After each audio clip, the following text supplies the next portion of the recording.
আসসালামু আলাইকুম প্রিয় শিক্ষার্থীরা, সবাইকে স্বাগতম করছি অর্জন কর্তৃক আয়োজিত এসএসসি 2026, 27 এবং 28 ব্যাচের জন্য আয়োজন করা বাংলা প্রথম পত্রের কমপ্লিট কোর্সের। এবং এই কোর্সে আমরা বাংলা প্রথম পত্রের প্রত্যেক গদ্য, পদ্য, উপন্যাস এবং নাটক প্রত্যেকটি গুরুত্বপূর্ণ লাইন ধরে ধরে তোমাদের পড়ে শেষ করার চেষ্টা করে যাচ্ছি এবং সেই ধারাবাহিকতা এই কোর্সের আজকে শেষ ক্লাস। এবং আজকে হচ্ছে আমরা বইপিটের চতুর্থ অংশ পড়ব এবং এরই মাধ্যমে আমাদের এসএসসি 2026, 27 এবং 28 ব্যাচের জন্য এই বছরের বাংলা প্রথম পত্রের সকল ক্লাস শেষ হয়ে গেল। আসলে তোমাদের এই রেসপন্সগুলো, তোমাদের এত দূর কষ্ট করা, তোমাদের এত বড় একটা জার্নির জন্য সকলকে ধন্যবাদ।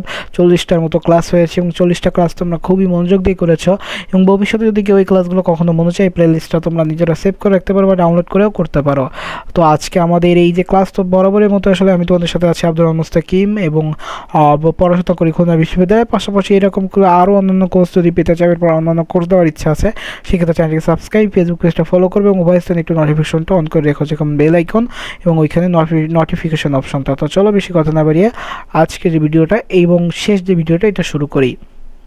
তো আমাদের চতুর্থ পার্ট আছে বই পীর অবস্থায় দোয়ালেউল্লাহ। তো আমরা চলে এসেছি। তো এর আগে পড়েছিলাম যে যেহেতু জমিদার সাহেবের খুবই একটু টাকা পয়সার অভাব, অর্থাৎ দ্যাটসমিন হাতেম আলীর, তো যার ফলে আসলে তাকে হচ্ছে টাকা পয়সার একটা অফার দিয়েছে বই ফিরে এবং তার বিনিময়ে হচ্ছে তাহেরাকে তাদের ফিরিয়ে দিতে হবে। এবার আমরা তারপরে কন্টিনিউ করি না, পীর সাহেব ঠাট্টা করছেন না, পীর সাহেব বুদ্ধিমান লোক, কেবল তিনি এবার দেবার জন্য একদম চাল চেলেছেন। হাসেম ফেটে পড়ে, চাল কি চাল? তাহেরা বুঝতে পারছেন না। হাসেম, আব্বা বুঝেছে কিস্তিমাত করা চাল। সে কথা আপনিও বোঝেননি, আমি বুঝিনি। সে কথা পীর সাহেব ঠিক অনুমান করেছেন। তিনি ঠিক বুঝেছেন না তা যে তার বিবি ঘর ছেড়ে পালাতে পারেন, যদি জানেন না কোথায় যাবেন, কোথায় থাকবে, এমন তিনি পানিতে পড়ে আত্মহত্যা করতে পর্যন্ত বসতেন। কিন্তু একটি নির্দোষ পরিবারকে তিনি ধ্বংস হতে দিতে পারেন না যদি সেই পরিবারের রক্ষা করার একমাত্র চাবি তার হাতে তুলে দেওয়া হয়। কেবল তারই জন্য একটি পরিবারকে তিনি উচ্ছন্ন দিতে পারেন না। হাতেম আলী, কি আবার নতুন সমস্যা? নিজের অস্তিত্ব বাঁচানোর জন্য একটি লোক আরও কত রকমের সমস্যার সম্মুখীন হতে পারে। হাসেম, তারা দিকে থাকি, আমাদের বাঁচানোর দায়িত্ব এখন আপনার, বড় কঠিন দায়িত্ব। এই দায়িত্ব রক্ষা করিতে হলে যেখানে থেকে প্রাণপণে ছুটে পালিয়েছেন সেখানে আপনাকে ফিরে যেতে হবে। খোদা খোদা খোদা খোদা, কি সত্য! অর্থাৎ বলেছে যে এখন তো তাদের অস্তিত্ব জন্য হাসেম অস্থিরভাবে পয়চারি করতে। আর বুঝি কি হবে আম্মা, তবে আপনার ভয়ের কোনো কারণ নেই। এবার তিনি ফিরে যাবেন পীর সাহেবের খিদমত করার জন্য, পানিতে আর ঝাঁপ দিতে চাইবেন না। আপনার একমাত্র ছেলেকেও মাথা খারাপ করবেন না, আপনি না চাইছিলেন, এবার তাই হবে। খোদা যে হাসেম মতো অস্থির হোস না, আমার বুক ধরপড় করে। হাসেম মায়ের দিকে তাকিয়ে, আপনি বুঝতে পারছেন না, পীর সাহেব আমার মুখও বন্ধ করেছেন। আমি তাকে সাহায্য করতে চেয়েছিলাম, কারণ সামর্থ্য নেই, তবু ভাবছিলাম কিছু একটা করবই, কিন্তু এবার আমার মুখ বন্ধ। আমি একমাত্র তার দলে ছিলাম, এবার তার পক্ষে আমার আর বলার কিছু থাকলো না। আমি কি করে এবার বলি যে আপনি পালান, যাবেন না পীর সাহেবের সঙ্গে, মানবেন না তার সত্য যাক, আমার বাপের জমিদারি ধ্বংস হয়ে যাক। আমার বাপের মনে যে সামান্য আশার সঞ্চার হয়েছে এবং গভীর নিরাশার মধ্যে সামান্য একটু যে আলো দেখা দিয়েছে, সে আলো ধূলিসাৎ হতে আপনি পীর সাহেবের প্রস্তাব প্রত্যাখ্যান করে নিন। উনি নিশ্চয়ই তা করতে পারেন, কিন্তু আমি তাকে সে কথা বলতে পারি না। খোদে যে হাসেম তুই তো চুপ করে বস। হাসেম তাহিরার সামনে দাঁড়িয়ে কি করতে চান আপনি? শুনলেন তো সত্য, জানেন তো কিভাবে বাঁচবে আমাদের জমিতে। তাহিরা কি আর করবে, একটু এসে যে লোক বিদ্ধ হয়েও এত বুদ্ধি, তার কাছে ফিরে যেতে হবে। খোদে যা, এই যে মেয়েটি হাসছে তার মনে চিন্তা নেই, কারণ আর আমার ছেলেটি পাগলের মতো লাফালাফি চেঁচামেচি করছে। হাসেম সে কথায় কান্না দিয়ে তাহিরার দিকে চেয়ে, রহস্য করবেন না, পরিষ্কার করে বলুন কি করতে চান। তাহিরা গভীর বলছি যেন ভাবে, তারপর হঠাৎ ভেঙে পড়ে কাটতে শুরু করে। আবার কয়েক মুহূর্তব্যাপী নীরবতা। হাসেম, আব্বা দেখুন উনি কাঁদছেন। তাহিরা সংযুক্ত হয়ে, না এমনি কান্না এলো। আমি বলছি এত চেঁচামেচি করলে কি হবে বলি। খোদে যা, হাসেম তুই চুপ কর রে, থাক। এখানে তোর আব্বা আছেন, তিনি সব বোঝেন, কিছু বলতে হলে তিনি বলবেন। অর্থাৎ বেঞ্চিতে বসে মেঝের দিকে তাকিয়ে থাকেন তাহেরা। পীর সাহেব যা চান তাই হবে, তাকে বলুন আপনাকে টাকা দিলে আমি সঙ্গে ফিরে যাব, কিন্তু আগে টাকা দিতে হবে, তারপর আমি যাবো। হাতেম আলী, হাসেম কি করবে? হাসেম নীরব থাকে। খোদা যায়, হাসেম কেন জিজ্ঞাসা করছেন? ও বলার কি? হাতেম আলী, একজন চেঁচামেচি করে আরেকজন কাঁদে, আমি কিছু বুঝতে পারছি না, নিজেকে যেন কষায়ের মতো মনে হচ্ছে। আমি আর কত পারি বাবা, তোমরা যদি বুঝতে, এতদিন কি দোজক গেছে আমার উপর দিয়ে, কি যন্ত্রণায় ভুগেছি, একা একা জমিদারি হারানোর সহজ কথা। তাইরা, আপনি অমন কথা বলবেন না, আসলে পীর সাহেবকে গিয়ে বলুন আমি শর্ত মেনে নিতে রাজি, আর ভাববেন না এ বিষয়ে। হাসেম, আশ্চর্য, শুধু কতগুলো টাকার উপর এতগুলো জীবন নির্ভর করছে, হয় একটি ধ্বংস হবে, না হয় ওটি ধ্বংস হবে। আর আমার কিছু বলার নেই, কিছুক্ষণ আগেও ছিল, এখন আর কিছু বলার নেই। খোদে যে আমি বলি, আমি অত প্যাচের ধার দেয় না। পীর সাহেব নেক মানুষ, তিনি ভালো করতে চান আমাদেরও, তার বিবিরও। জমিদারি গেলে আমাদের সব যাবে, কিন্তু সে ফিরে তার কিছু করতে হবে না, বরঞ্চ সে মান যশ সম্পত্তি সব পাবে। তিনি যদি না বাঁচেন তবে কে তাকে বাঁচাবে? তিনি তার জন্য যা করেছেন তা কেউ কারোর জন্য করেন না। মেয়েটা বোকা, তাই বোঝে না। দুঃখ হলো এই যে সঙ্গে সঙ্গে আমরাও যেন বুদ্ধি হারিয়েছি। এতে এত ভাবনার কি আছে? হাসেম ব্যঙ্গের সুরে, না না, ভাববার কি আছে? আপনাদের ভাববার কিছু নেই। এই কামরা এরপর সবাই ভাবে বইপির ওই ঘরে একবার যে যায় আর আসে, ফিরতে চায় না। কি হলো জমিদার সাহেব? ও কি করলো? হয়তো তোমাকে একটু বাহিরে হইতে হবে, রাতেই তো তাহাদের বলিয়া রাখা সমীচীন হবে। সময় তো বেশি নাই। হকিকুল্লাহ, জি হুজুর। বইপির পাশের ঘরে কোনো আওয়াজ নেই, সকলে মিলিয়া করি ধরছে গোপনে গোপনে। শলা পরামর্শ আটিছে না তো কি মতলব তাদের? হকিকুল্লাহ, হুজুর কি করে বলবো কার মনে কি? বইপির রেগে, তুমি তো কখনোই বলতে পারো না। অপরের মাথায় সুরঙ্গ কাটিয়া প্রবেশ না করিতে যেন মনের কথা জানা যায় না। তবা তবা পিঠ জোরে টিপ। তাহেরা জেগে ওঠে, সত্যি আর ভাবনার কিছু নেই, যান পীর সাহেবকে গিয়ে বলেন আমি রাজি আছি। হাতেম খোদেজার দিকে তাকে, আপনি কি বলেন খোদেজা? আমি তো বলেছি, মেয়েটি বুঝতে পারছেন না পীর সাহেব তার ভালোর জন্যই এত সব করছেন। সে রাস্তার মেয়ে, লোকের মতো ঘর ছেড়ে পালিয়ে যায়, ভালোর জন্যই তিনি যে এতটা করছেন তা বড় জোর কপালের কথা। অন্য কেউ হলে একটি মেয়ের জন্য এক পাও নড়তো না। তার কাছে ফিরে গিয়ে ভালোভাবে খেয়ে পরে সে সুখী শান্তিতেই থাকবে। তাছাড়া পীরের ছায়ায় বাস করার সৌভাগ্য কজনের হয়? পীর সাহেব একটা চাল যদি চেলেই থাকেন, তবে সেটা সকলে ভালোর জন্য চেলেছেন। নিজের ক্ষুদ্র বুদ্ধিতে আমি এইটুক বুঝি। তাহেরা জমিদার সাহেব, তিনি ঠিকই বলেছেন, যান, ভাববেন না। হাসেম চিৎকার করে, আব্বা হাতে মারি। কি বাবা? হাসেম, না কিছু না, তিনি যা বলছেন তাই করুন। বহিপীর, কি হইল তাহার? জমিদার সাহেব কিছু আসিয়া বলিবেন তো?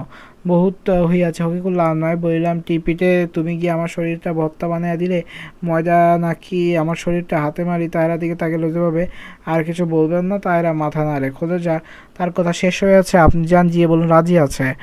হাতেম আলী হাসেমের দিকে তাকিয়ে, কি বাবা, উঠতে পারছি না কেন? চক্ষু লজ্জা নাকি? হাসেম, লজ্জা করে কী হবে আব্বা? তাছাড়া করার যখন তখন কিছুই নাই, তখন চক্ষু লজ্জা অন্তহীন। আমরা যদি দোষী হয়ে থাকি তবে সে দোষ চক্ষু লজ্জায় ঢাকবে না, বরঞ্চ তাতে দোষটা খুঁচিয়ে বের করে দেখানো হবে। দৃঢ় চিত্তে উঠে, আচ্ছা যাই, কিন্তু বলুন আপনি অসুখে হবেন না তো? তাহেরা, না, অসুখে কেন? হাসেম রেগে অসংযুক্ত হয়ে, আমাদের মুখের চুনকালি দিয়েছেন, সেটা হজম হয়েছে করেছি, আবার মিথ্যা কথা বলে চুলকানি লাগাচ্ছেন কেন? খোদেজা, হাসেম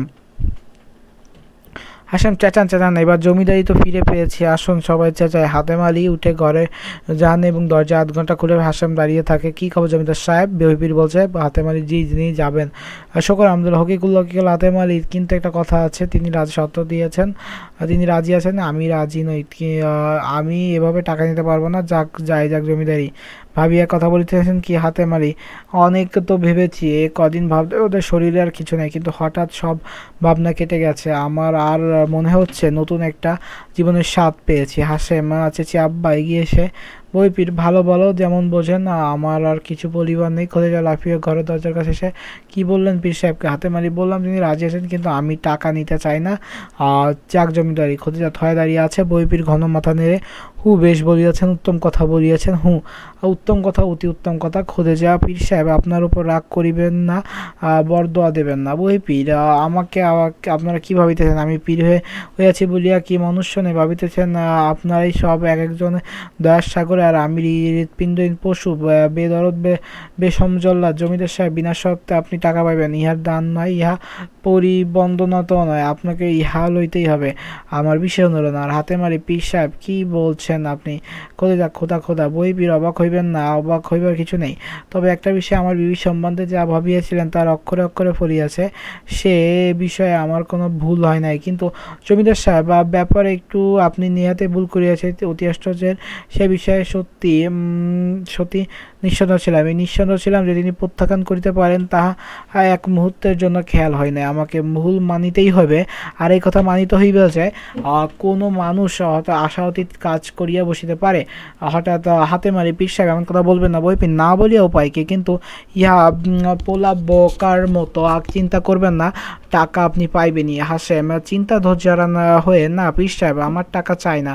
হাসেম খোদে যে হাসেম হাতে মালির দিকে চাই। আব্বা বলে দিন পীর সাহেব, বলে দিন সত্যি আমরা টাকা চাই না। খোদে যা হাসেম বই পীর এখন বাবা কি আমার আর কোনো সত্য নেই।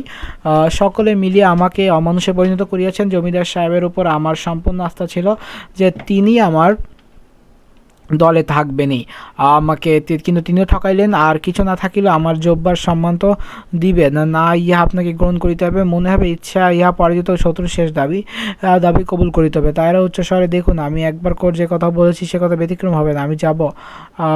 হাসেম চেঁচিয়ে কি বলছেন আপনি? কোথায় যে হাসেম তাইরা আমি যাবই। হাসেম বুঝতে পারছি আমার সবার বন্ধনতা পরীক্ষা চলছে। বন্ধনতা জোরে জানা যায় মানুষের তার নেশায় অন্ধ হয়, বুদ্ধি বিবেচনায় শক্তিও হারায়। আপনি ভুলে করবেন না আপনার সত্য পণ এটা নয়, আপনাকে নেশায় ধরেছে।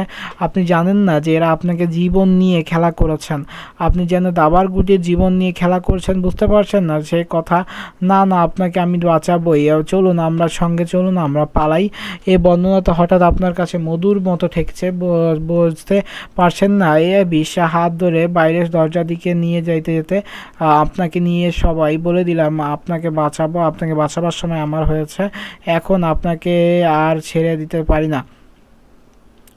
তাহেরা এ কি কোথায় নিয়ে যাচ্ছেন? হাসেম কথা বলবেন না। খোঁজে হাতেম আলীকে কি করছেন দাঁড়িয়ে দাঁড়িয়ে? থামান তাদের, থামান না আমার ছেলেকে। হাতেম আলী হাসেম দ্রুতগতিতে উঠে দরজার দিকে রওনা হতেই বইবির তার হাত ধরে ইশারায় খোঁজাকে ধৈর্য ধরতে বললেন। পথেজা পীর সাহেব বইবি ধৈর্য ধরুন।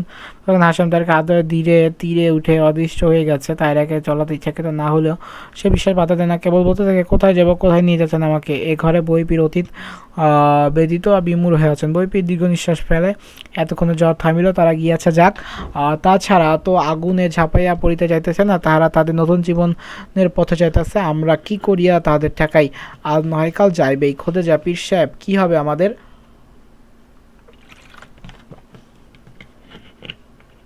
বইপির হেসে তবা এত বিচলিত হইবার কি আছে? আমরা সকলে তো রইলাম, আমরা থাকিব, আপনি জমিদারি থাকিবে, আমরা আপনাদের পুরাতন দুনিয়ার সব সুখে শ্মশানে বাকি দিন কাটাইয়া দিব, চিন্তার কি কারণ? খোদে যা হঠাৎ ক্রোধ সন্তে পীর সাহেব বহিপীর দেদার হেসে আপনি এবার আমাকে বদয়া দিতেছেন, কিন্তু পীরের ওই এক সুবিধা, কোনো বদয়া পীরের গায়ে লাগে না। আসুন জমিদার সাহেব আমরা আপনার জমিদারি রক্ষা করি, হকিকুল্লাহ জবানিকা। দ্যাটস মিন এটা হচ্ছে আমাদের নাটকের শেষ। এবার একটু আমরা নাটকের শেষে চরিত্র পড়ি, কারণ এই চরিত্রগুলো বিশ্লেষণ করলে আমরা সৃজনশীলের জন্য পড়তে ভালো। বইপিরটা প্রথম হচ্ছে বইপির নাটকের কেন্দ্রীয় চরিত্র নাম হচ্ছে বইপি। তিনি অত্যন্ত ধূত এবং বাস্তবতা সম্পন্ন ব্যক্তি। তিনি অশিক্ষিত মানুষ কুসংস্কার ধর্মবিশ্বাসকে পুঁজি করে ধর্ম ব্যবসা আসলে করে থাকেন। তিনি সারা বছর মুড়িদের বাড়ি বাড়ি ঘুরে বেড়ান, পাশাপাশি হচ্ছে তাদের কাছ থেকে অর্থ সম্পদ সংগ্রহ করে এবার তিনি বৃদ্ধ বয়সে এক মুড়িদের কন্যাকে বিয়ে করে বসেন। মুড়িদও তার কোনো সৎ মাতা মিলে আয়োজন করে, কিন্তু কন্যালয়ে পালিয়ে যায়। তখন তিনি স্ত্রীর সন্ধানে বের হন, ঘটনাচক্রে তার সন্ধান পেয়ে যায়। তখন তিনি অত্যন্ত চালাকি বুদ্ধিমত্তার আশ্রয় গ্রহণ করেন। নাটকে আমরা তাকে এ পর্যায়ে দেখতে পাই। আমরা দেখি তিনি অত্যন্ত ধৈর্যশীল বুদ্ধিমান লোক। বাস্তবে বুদ্ধিও তার টনটনে তার স্ত্রীকে উদ্ধারের জন্য তিনি পুরুষ আশ্রয় করার অভিনয় করেন, কিন্তু জানে এতে আরও ঝামেলা হবে। তিনি তাই ওই পথে এগোন না। তিনি প্রথমে ধর্মীয় বিয়ের দোয়াই দেন, কিন্তু তাহেরা তা পাল্টা যুক্তি দিলে তিনি সরে আসেন। তিনি তার মানবিকতার বাহানা দেখান, বলেন যে মেয়ের সিনেমা মমতা পায়নি তার কাছ থেকে, আসলে এই কারণেই তিনি বুঝতে পারবেন না, এতেও কাজ হয় না। পরে জমিদার অসহায়তার সুযোগ গ্রহণ করে তিনি টাকা দিয়ে জমিদার রক্ষা করে, কিন্তু সত্য হিসেবে তাহেরাকে ফেরত চান, কিন্তু তার সব চঙ্গতে একসময় ব্যর্থ হয়। তাহেরা হাসেম আলী পালিয়ে যায়। তখন আমরা দেখি কিনি বাস্তবতা মেনে নেয়, তিনি তাদের ভাড়া দিতে নিষেধ করে এবং এতেই তার আসলে বুদ্ধিমত্তা বাস্তবের পরিচয় পায়। তাহেরা হচ্ছে নাটকের অন্যতম গুরুত্বপূর্ণ চরিত্র, একেবারে সবচেয়ে গুরুত্বপূর্ণ সুচরিত্র বলা যেতে পারে এক বিচারে, কেননা তাকে কেন্দ্র করে নাটকটি ঘটনাভাবে আবর্তিত হয়েছে। সে মাতৃহারা, কুসংস্কার বাবা এবং সৎ মা আসলে নিজেরাই আসলে তান্ত্রিক পূজা বা কবিরাজ যেটা আছে ওটা করে পীর পূজা, কিন্তু সে যে এই অন্যায় বিষয়ে মেনে নিয়ে পালিয়ে আছে। আসলে তার দুঃসাহসের সাথে শহরগামী বজরার চড়ে বসেছে পাশাপাশি। কিন্তু এই সময় পীরের কাছে ধরা পড়ে বজ্রের। একমাত্র হাশেম আলী তাছাড়া অন্য কোনো ব্যক্তি তার বিরুদ্ধে কথা বলে এবং তাকে আসলে তার সাথে না যাওয়ার সিদ্ধান্ত থেকে সরে আসে। নিয়ে হিসেবে তাহেরা একটি অত্যন্ত অমনীয় চরিত্র, কিন্তু যখন জমিদার অসহায়তার কথা জেনেছে তখন সে রাজি হয়েছে, মানবিকতার পরিচয় দিয়েছে। অর্থাৎ এই সময় অমানবীয় মানবিক চিন্তা চরিত্র সর্বশেষ নতুন জীবনের হাশেম আলী এর হাত ধরে অজানার উদ্দেশ্যে রওনা দিয়েছে। তাহেরাকে 20 শতকের প্রারম্ভে নারী অধিকার ও জাগরণের প্রতীক হিসেবে বলা হয়। হাশেম আলী জমিদার পুত্র। সে নাটকের কাহিনীর দৃশ্যপট পরিকল্পনার সঙ্গে গুরুত্বপূর্ণ চরিত্র হিসেবে রয়েছেন। কেন্দ্রীয় চরিত্র বইপিরের বিপরীত চরিত্র, অত্যন্ত শান্তভাবে বইপিরের কুটচালকে মোকাবেলা করেছে এবং পরিবেশের জয়লাভ করেছে। বইপির নেতিবাচক চরিত্র ব্যক্তিগত স্বার্থের হিসেবে সে জীবন জগৎকে গণনা করে। অন্যদিকে হাশেম আলী ইতিবাচক চরিত্র, মানবীয় মূল্যবোধ ও ন্যায়বোধের গুরুত্ব তার কাছে সর্বাধিক। এই অর্থে হাশেম আলীকেই নায়ক এবং বইপিরের খলনায়ক হিসেবে বিবেচনা করেছে। হাশেম আলী জমিদার পুত্র হলে বৈষয়িক বিবেচনা তার কম, জমিদারি নিয়ে ভাবে না। সে বিএ পাশ করেছে, প্রেস বসাতে চায়, পিতার জমিদারি চলে গেলে এই জন্য প্রেস বসাতে না পারে চিন্তায়। সে ভাবে যখন পড়ালেখা করছে তখন কিছু না কিছু হয়ে যাবে। অত্যন্ত যুক্তিবাদী, মানসিক ও মানবিক অভিজ্ঞতা ও অনুভূতি সম্পন্ন মানুষ বজরায় সেই প্রথম অচেনা মেয়েটির সমস্যা উপলব্ধি হয়। সে তার প্রতি সহানুভূতিশীল হয়ে পড়ে। মেয়েটি আত্মহনন করতে গেলে সে তাকে আসলে রক্ষা করে। পুরো বজ্রের মানুষ তখন তার বিরুদ্ধে চলে যায়, তখনও মেয়েটির পক্ষ ত্যাগ করেনি। নাটকে তার অস্থির চিত্র বলে বর্ণনা করা হলেও সে তার অবস্থানের স্থির ছিল। এক্ষেত্রে মাতার সাবধানবাণী, বইপিরের ভীতি প্রদর্শন, পিতার করুণ মুখ কোনো কিছু তাকে হটাতে পারেনি। সে তারেকে বাঁচাতে চেয়েছে, এমনকি বিয়ে করে হলেও জমিদার পুত্র হিসেবে তারার কাছে অচেনা একটি পরিচয়ের মেয়ে। কিন্তু শেষ পর্যন্ত সে বৈষয়িক বিষয়বস্তু ত্যাগ করে মেয়েটিকে নিয়ে অজানা উদ্দেশ্যে রওনা হয় এবং তার এই পদক্ষেপটি অবশেষে বইপির নিজেই সঠিক অনুমোদন দেয় এবং হাশেম আলী ধর্মীয় কুসংস্কার, সামাজিক অবিচার বিরুদ্ধে আসলে হয়। হাতেম আলী একজন ক্ষয়িষ্ঠ জমিদার। খাজনা বাকি থাকার কারণে জমিদারের সূর্যাস্ত আইনে নিলামে ওঠে। জমিদারি রক্ষার জন্য শহরে বন্ধুদের কাছে অর্থ সংগ্রহের উদ্দেশ্যে রওনা দিয়েছেন। তার জমিদারি নিলামে সংবাদটি পরিবারের কাছে গোপন রেখেছেন, চিকিৎসার ওষুধ দিয়েছিলেন, কিন্তু তিনি এখন সংগ্রাম ব্যর্থ। অবশেষে তিনি বইপিরের কাছে কথা বলেন। বইপির কঠিন শস্ত্র দেয় যে অর্থদণ্ড তার স্ত্রীকে হাতে তুলিয়ে দিতে। মেয়েটি এতে রাজি হয়, কিন্তু বেঁকে বসেন জমিদার নিজেই, কেননা তিনি নিজের কাছে কষাই মনে হতে থাকে। তাই মানবিকতার মূল্যবোধ জাগ্রত হয়, তিনি টাকা নিতে অস্বীকৃতি জানান এবং এতে হাতেম আলীর উচ্চ নৈতিকতাবোধের পরিচয় ফুটে উঠেছে। হাতেম আলীর স্থিতধী, আত্মনিমগ্ন, উচ্চমনের চিত্রশীল হয়ে থাকে। চরিত্র হকিকুল্লাহ এবং জমিদার গিন্নি এই নাটকে দুটি প্রধান চরিত্র। জমিদার গিন্নি অত্যন্ত সাদামোটা একটি চরিত্র, তিনি কুসংস্কার, অত্যন্ত ভীরু, ধর্মভীরু। বজ্রের একটি অচেনা মেয়ে আশ্রয় চলে, তিনি আশ্রয় প্রদান করে। মেয়েটি দুঃখের কাহিনী জেনে তিনি ব্যথিত হয়েছেন, আবার কখন জেনেছেন মেয়েটি একেবারে পীরের পালিয়েছে স্ত্রী, তিনি দিতে চেয়েছেন, উপলব্ধি করেছেন এই বিয়ে অন্যায়, কিন্তু পীরের অভিশাপের ভয় ভীত হয়ে থেকেছেন। তো আবার ছেলেও পীর মুখোমুখি অবস্থায় তিনি তখন পীরের পক্ষ নিয়ে নির্ঝঞ্ঝাট থাকতে চেয়েছেন, কিন্তু ছেলেকে সে শক্তভাবে দমন করতে পারেনি। তার মধ্যে দিয়ে পায়ে ছিটাইতো মায়ের প্রতিমূর্তি হয়েছে। শফিকুল্লাহ পীরের ধামাদার একটি ব্যক্তিত্বহীন চরিত্র। সে বই পীরের সহকারী, নাটকে সে মূলত পীরের আজ্ঞা করে। নাটকটিতে প্রতিফলিত সমাজচিত্র থেকে বোঝা যায় নাটকটি সময়কাল 19 থেকে শেষ বিংশ শোষণা লগ্নে। যেহেতু নাটকের জমিদারের সূর্যাস্ত আইন এবং তার হাতে বসছেন সূর্যাস্ত আইন 1793 সালে এই জমিদারি হারাতে থাকে এবং পর্যন্ত সে সময় বাংলাদেশ অত্যন্ত অঞ্চলের জেঁকে থাকা পীর প্রথা, কুসংস্কার, আত্মবিশ্বাস চিত্র ফুটে উঠেছে নাটকে। এই নাটকে আমরা দেখতে পাই পীর সাহেবকে ধনী গরিব সবাই অসম্ভব ভয় মান্য করেন।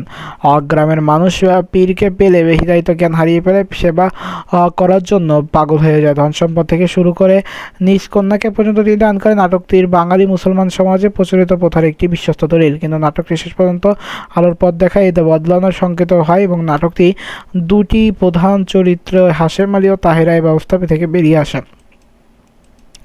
কুসংস্কার, অবিশ্বাস, স্থানে মানবিকতার জয়, তা অপরাধের চরিত্রগুলোর মধ্যে দিয়ে যৌতুক মানবিক বোধ জাগ্রত আছে বোঝা যায় এবং নাটকটি এইভাবে মানবিক জাগরণের দৃষ্টকোণে উঠেছে। তো এই ছিল আসলে আমাদের বাংলার নাটকের শেষ ক্লাস এবং এরই মাধ্যমে শেষ হলো এসএসসি 2026, 27 এবং 28 ব্যাচের জন্য আয়োজন করা বাংলা প্রথম পত্রের কমপ্লিট কোর্স। তো কোর্সটি কেমন লেগেছে এটা অবশ্যই আমরা জানাবো এবং প্রত্যেকটি ক্লাস করার অনুরোধ রইল। তো এরপরে আমরা অন্যান্য ক্লাস বা অন্যান্য কোর্স আনতে চাচ্ছি, সেগুলোর জন্য একটু আপডেট থেকে দেখা হচ্ছে অন্য কোনো কোর্সে বা অন্য কোনো ক্লাসে। সে যদি সুস্থ থাকো, সুন্দর থাকো, পড়াশোনার সাথে থাকো। যেই ক্লাসগুলো দিলাম 40টা ক্লাস করে ফেলো, প্রয়োজনে ডাবল করো, 3 করো, বারবার করো, যাতে বুঝতে সুবিধা হয়। আসসালামু আলাইকুম।